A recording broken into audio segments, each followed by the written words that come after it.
So good morning all of you. Welcome to you all in St. Gear online class. I Ravi Sekhaut again welcome to you all in our online class. So day before yesterday I taught you about metals and non-metals. That was the first class and now this is part second of this class. So in that I taught you about metals and non-metals. What are the metals and what are the non-metals, and about the properties of metals and non-metals. Okay, so today within this 5 minutes I am just going to repeat all the things in front of you, so be ready. Properties of metals, तो पहला आप देख पा रहे हो कि हम बात करते हैं कि मेटल्स के अंदर सबसे पहली प्रॉपर्टी है डक्टिलिटी, जो मैं आपको बता चुका हूँ किसके लिए है, forming wire. You can say कि इसके द्वारा, यानी ये प्रॉपर्टी वो है जिसमें कोई भी मेटल एक वायर के अंदर कन्वर्ट की जा सकती है। दूसरी प्रॉपर्टी है सोनोरियस, तो साउंड से आप समझ सकते हैं इसमें, इट कैन बी प्रोड्यूस या sound can be produced. Okay, in the first, अगर आप जानना चाहो कि सबसे ज़्यादा डक्टिलिटी के जो वर्चू है या आप गुण मान लो, ये जो प्रॉपर्टी है ये सबसे ज़्यादा, आप गोल्ड की बात करो तो गोल्ड में हम 1 ग्राम गोल्ड से लगभग 2 किलोमीटर वायर बना सकते हैं। इंपॉर्टेंट चीज़ है। इसके बाद आता है सिल्वर। ओके, तो गोल्ड और सिल्वर ऐसी मेटल्स हैं जिसमें हम उनकी छोटी सी अमाउंट से ही बहुत बड़े वायर भी बना सकते हैं आसानी से। इसको अपन डक्टिलिटी बोलेंगे। ठीक है, दूसरी बात करता हूँ मैं सोनोरियस प्रॉपर्टी की, तो उसके द्वारा हम साउंड जनरेट कर सकते हैं। मोस्टली हमारी जो बेल वगैरह बनती हैं वो किससे बनती हैं, इसी के द्वारा बनती है, मेटल्स के द्वारा। ठीक है, जैसे स्कूल की जो बेल होती है, रिंगिंग बेल, ठीक है, और जो पीरियड बेल्स होती हैं वो सब किससे बनती हैं, मेटल्स से बनी होती हैं, उनके अंदर साउंड जनरेट हो सकती है। फिर मेलेबिलिटी मैंने आपको बताया था, फॉर्मेशन ऑफ सीट, कि इसके द्वारा हम सीट बना सकते हैं। ठीक है, उनकी सीट जनरेट कर सकते हैं।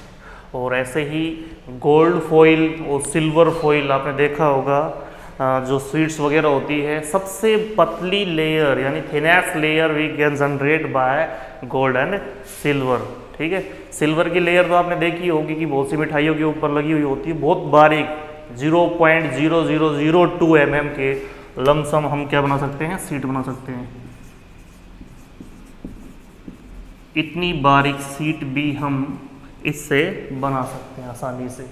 ठीक है, अगली है लस्टर। तो लस्टर मैंने आपको बताया था, ये शाइनिंग की प्रॉपर्टी है।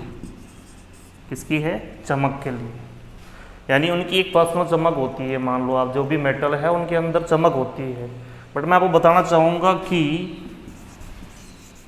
गोल्ड है और ये जो सिल्वर है, इनकी जो चमक है, शाइनिंग, वो एक लॉन्ग ड्यूरेशन तक चलती है।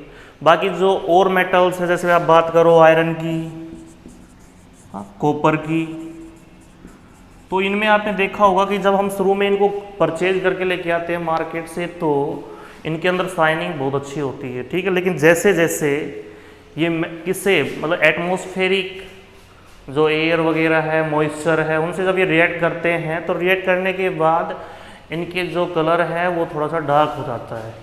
वो किस लिए हो जाता है, क्योंकि इनके ऊपर रस्टिंग प्रोसेस और भी कई प्रोसेस, जिससे जैसे कॉपर का कलर तो ब्लैक हो जाता है, आपने देखा होगा, आयरन रस्टिंग कलर का हो जाएगा, उसके ऊपर जो कलर है वो ब्राउन कलर हो जाता है, ब्राउनिश हो गया एक तरीके से।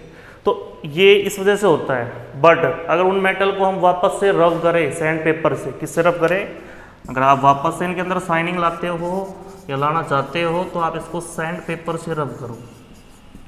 जब आप इनको सैंड पेपर से रब करोगे तो वापस से आप देखोगे कि इनके अंदर शाइनिंग आ जाएगी। ठीक है, फिर बात करते हैं अपन हार्डनेस की। हार्डनेस आप जानते हो कि ये बहुत ज़्यादा हार्ड होंगी, लेकिन एक एक्सेप्शनल केस है इसमें, और वो आप जानते हो क्या होगा, वो है मरकरी। ये रूम टेम्परेचर पर भी किस फॉर्म में रहेगी, लिक्विड फॉर्म में रहेगी, ठीक है, ये हार्ड नहीं होगी।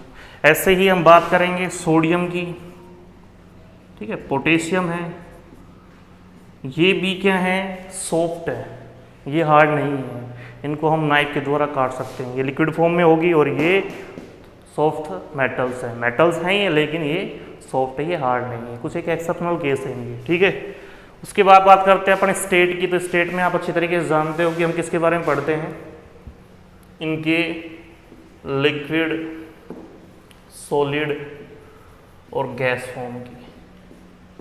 तो जो मेटल्स हैं वो मोस्टली किस में मिलेंगी, सॉलिड फॉर्म में मिलेंगी, बट मैंने अभी आपको बताया था कि मरकरी जो है वो रूम टेम्परेचर पर ही किस में पाई जाती है, लिक्विड फॉर्म में पाई जाएगी, किस में पाई जाएगी, लिक्विड फॉर्म में। बाकी लगभग मेटल्स किस में पाई जाती है, सॉलिड में। कुछ एक जो हैं वो क्या होती हैं, सॉफ्ट मेटल होती है, जैसे sodium, potassium, calcium, like this, वो गैसेस फॉर्म में ये नहीं पाई जाती है। कंडक्शन ऑफ इलेक्ट्रिसिटी, तो इसमें भी मैंने आपको बताया था कि जिसमें through which current can be pass,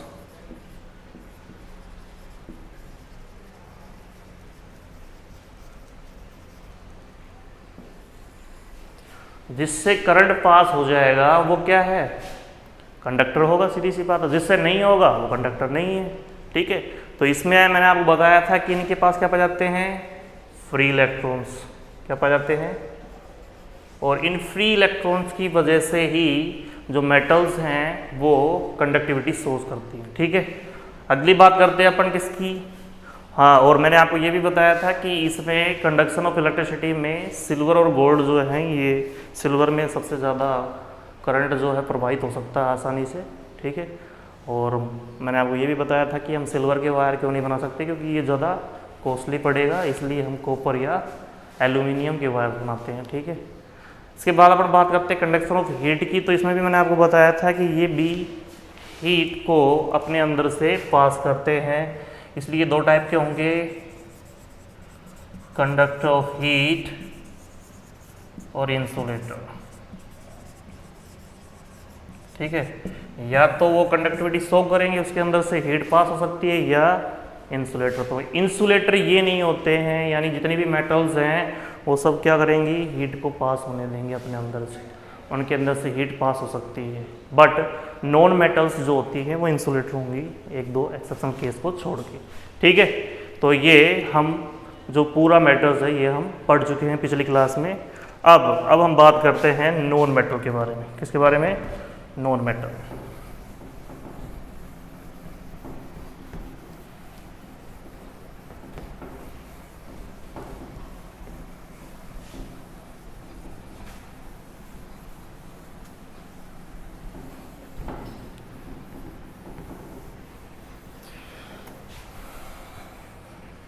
yes, properties of non metal. इस नॉन मेटल की जो प्रॉपर्टी है उसमें हम फिजिकल प्रॉपर्टी रीड कर रहे हैं फिलहाल, फिजिकल प्रॉपर्टी, ठीक है भाई। अभी जो मैंने आपको बताई थी मेटल्स के लिए वो भी फिजिकल प्रॉपर्टीज थी, और ये जो मैं बता रहा हूँ आपको नॉन मेटल के लिए ये भी फिजिकल प्रॉपर्टीज है। तो जैसे हम पढ़ चुके हैं ऑलरेडी कि वो लस्टर शो करते हैं मेटल्स, हार्डनेस, उनके अंदर कंडक्शन ऑफ इलेक्ट्रिसिटी है, वो कंडक्शन ऑफ हीट भी शो करते हैं, उनकी स्टेट के ऊपर भी मैंने आपको बताया था, ठीक है। ऐसे ही हम बात करते हैं नॉन मेटल्स के ऊपर। तो मैं आपको बताना चाहूँगा कि नॉन मेटल में डक्टिलिटी जो प्रॉपर्टी है ये शो नहीं करती, नॉट शो, ये डजंट शो करो, सॉरी, डजंट शो, ये शो नहीं करती है, ठीक है, डक्टिलिटी। क्योंकि आपको पता है, मैंने आपको बताया था कि इसके अंदर मोस्टली 22 हैं एलिमेंट जो कि गैसेज हैं, मोस्टली क्या हैं, गैसेज। और गैसेज से आप वायर कैसे बनाओगे, आप पता है कि भाई डक्टिलिटी क्या प्रॉपर्टी है, डक्टिलिटी है फॉर्मिंग वायर, तो इससे वायर बन ही नहीं सकते, सीधी सी बात है। दूसरी बात करता हूं मैं आपको मेलाबिलिटी की। तो ये था किसके ऊपर, फॉर्मेशन ऑफ सीट। तो सीट्स कांट बी ड्रॉ, इनसे सीट भी नहीं बनाई जा सकती। ठीक है, लस्टर की बात करूंगा तो लस्टर जो है इनके अंदर नहीं पाई जाती, नॉट फाउंड या नॉट सोज। बट एक एक्सेप्शनल केस है, एक्सेप्शनल केस देखो, वो है इनका आयोडीन का। आयोडीन हम में से मोस्टली ये समझते हैं कि ये मेटल है, बट ये नॉन मेटल है और ये शाइनिंग भी शो करती है, इसके ऊपर चमक है। ठीक है, बट ये मेटल नहीं है, नॉन मेटल। ठीक है, हार्डनेस की मैं बात करूंगा तो हार्डनेस के अंदर मैंने आपको बताया था कि एलोटोप्स होते हैं किसके, कार्बन के। कार्बन एक गैस होगी, बट एलोटोप्स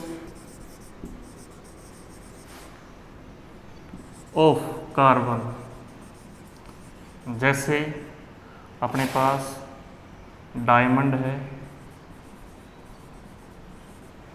ठीक है, कोल है और ग्रेफाइट है, इसके एलोटोप्स हैं। जिसमें मैं आपको बताना चाहूँगा कि हार्डनेस के लिए डायमंड जो है वो हार्ड है, ठीक है, कोल भी हार्ड है, ग्रेफाइट भी हार्ड है, ये हार्ड है। लेकिन मैं आपको बताना चाहूँगा हार्डेस्ट जो है वैसे तो डायमंड है, हार्डेस्ट सबसे ज़्यादा कठोर जो होगा वो डायमंड है। कोल भी हार्ड है, ग्रेफाइट इससे कम है, नॉर्मल है, ज़्यादा हार्ड नहीं, यानी आप बीच का बोल सकते हो आप, ये सॉफ्ट है। ठीक है, लेकिन इसकी बात करें अपन हार्डनेस की, बाकी जो गैसेज हैं वो क्या नहीं है, हार्ड नहीं, ये एक्सेप्शनल केस इसके लिए। ठीक है, अब मैं बात करूँ आपको इसकी स्टेट की, तो लिखा हुआ देखो, तो स्टेट में हम किसके बारे में पढ़ रहे थे, सॉलिड, लिक्विड और गैस के बारे में। तो जैसा कि मैंने आपको बताया कि मोस्टली इनके अंदर गैसेस फॉर्म में है। ठीक है, बट जैसे हम बात करते हैं ग्रेफाइट की या डायमंड की, ये जो कोल है, ये क्या आएंगे, ये नॉन मेटल्स में है, लेकिन ये हार्ड है, ये हार्ड है। अगर इनकी स्टेट की बात की जाए, इसकी स्टेट की मैं बात करूँ तो इसके अंदर भी वही तीन पार्ट्स होंगे, सॉलिड, लिक्विड एंड गैस। ठीक है, तो मोस्टली ये गैसियस फॉर्म में है, mostly are found in gaseous form. ठीक है भाई, मतलब लगभग इनके अंदर गैसेस फॉर्म में है। ठीक है, और सॉलिड में मैंने आपको बताया अभी डायमंड, कोल है, जैसे ग्रेफाइट है, ये इसमें सॉलिड में आ गए। ठीक है, बात करते हैं लिक्विड की, तो लिक्विड में इनमें कोई नहीं है। तो कहने का मतलब ये है कि स्टेट के आधार पर भी देखा जाए तो ये क्या है, गैसेस फॉर्म में भी हैं और सॉलिड फॉर्म में भी हैं। अब अपन बात करते हैं conduction of electricity, next point है।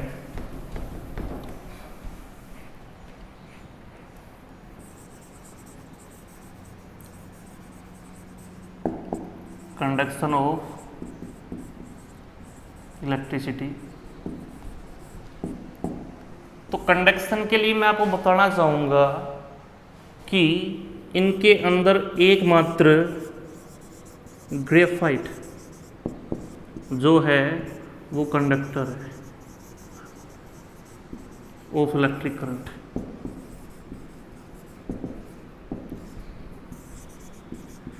इसमें से करंट फ्लो हो सकता है। ग्रेफाइट आपको पता है किस में यूज किया जाता है, हमने इसको नॉर्मली देखा होगा लीड के रूप में। ठीक है, जो निब आती है ना लीड, पेंसिल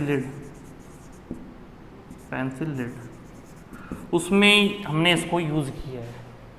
अब उसको अगर अपन पीछे से टच करते हैं सॉकेट वगैरह या जो करंट के वायर उनसे टच करके, तो उसमें करंट फ्लो हो सकता है। ठीक है, तो ग्रेफाइट इसके अंदर किसका एग्जांपल है, कंडक्टर, यानी ये इलेक्ट्रिक करंट इसके अंदर से पास हो सकता है। बाकी इसके अंदर क्या होंगे, बैड कंडक्टर होंगे, बैड कंडक्टर।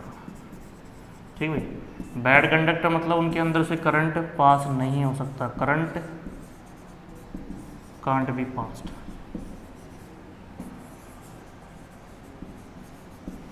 ठीक है भाई, मतलब ग्रेफाइट ही है जिसके अंदर वहाँ करंट फ्लो हो सकता है, और इसका रीजन मैंने आपको बताया था, रीजन है फ्री इलेक्ट्रॉन, कि ग्रेफाइट के पास फ्री इलेक्ट्रॉन्स पाए जाते हैं, फ्री इलेक्ट्रॉन्स पाए जाते हैं, इसलिए ग्रेफाइट कंडक्टिविटी शो करता है, बाकी नहीं करते हैं।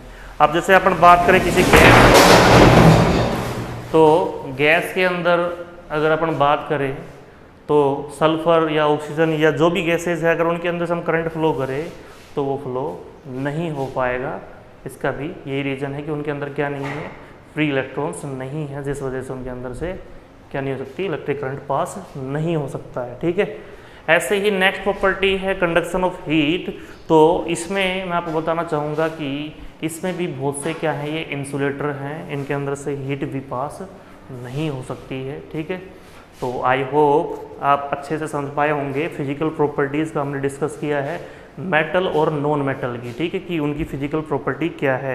इससे पहले मैंने आपको बताया था कि फिजिकल प्रॉपर्टी होती क्या है, उनकी जो फिजिकली अपीयरेंस है, मतलब बाहर से उनकी दिखावट कैसी है, उनके अंदर चमक है या वो करंट को फ्लो करने देते हैं कि नहीं, मतलब ये सारी चीज़ें हम देख पाते हैं उनके अंदर। ठीक है, तो अब रह गई इनकी केमिकल प्रॉपर्टीज़, जो हम पढ़ेंगे नेक्स्ट वीडियो में।